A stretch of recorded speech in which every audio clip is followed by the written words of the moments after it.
Bill Ingram for Hoops World TV here at the Portsmouth Invitational with Mike Moreau. Most of you know him as one of our NBA experts. He's also a college expert. And Mike, for me, being an NBA expert who doesn't really understand what's going on here exactly, take me through, as many of our readers, take me through what the Portsmouth Invitational is all about.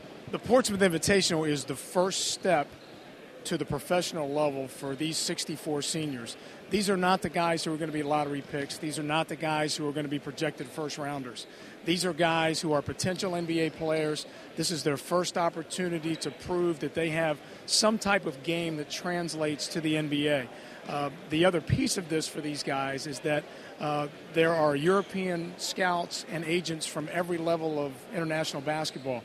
So this is not just an opportunity for these guys to prove that they're NBA players, but it's their first real audition in a professional setting for all of the European leagues, which is where the vast majority of these guys are going to end up. So now J.C. Smith, who from our team, who is right now behind the camera, we were joking that as these guys come down the court, and you see behind us we have Kevin McHale, Larry Bird, Danny Ainge, Kiki Vandeweghe, Daryl Morey of the Rockets.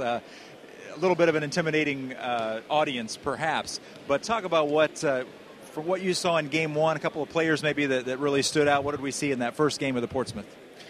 One of the difficult things for the players is that they get together in these games, which are essentially all-star games.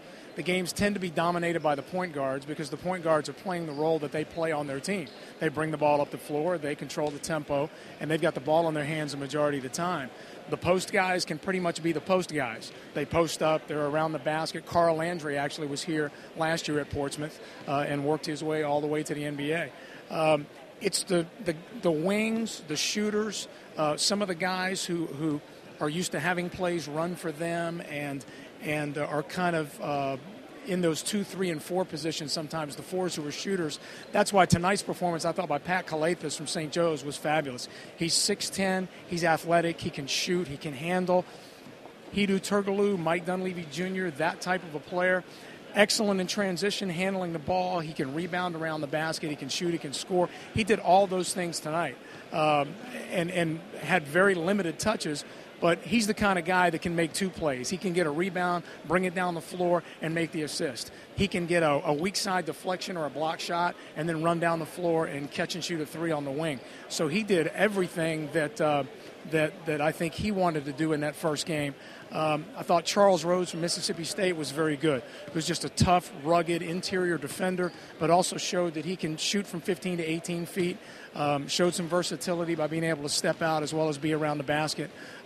Will Thomas from George Mason, who's a little bit unknown, but a tough, rugged guy around the basket, showed that he can be a four-man against other big, strong fours inside. So those are some of the guys that I thought really stood out. I don't think anybody really hurt themselves. Most guys ultimately over 2 or 3 days are going to do what they do. But for me, those are the guys that really stood out. Great. Well, Mike Moreau giving you the inside scoop on what's going on here at the Portsmouth Invitational. We'll be coming to you live throughout the weekend as the tournament goes on, catching up with some general managers and some scouts. I'm Bill Ingram reporting for Hoops World TV.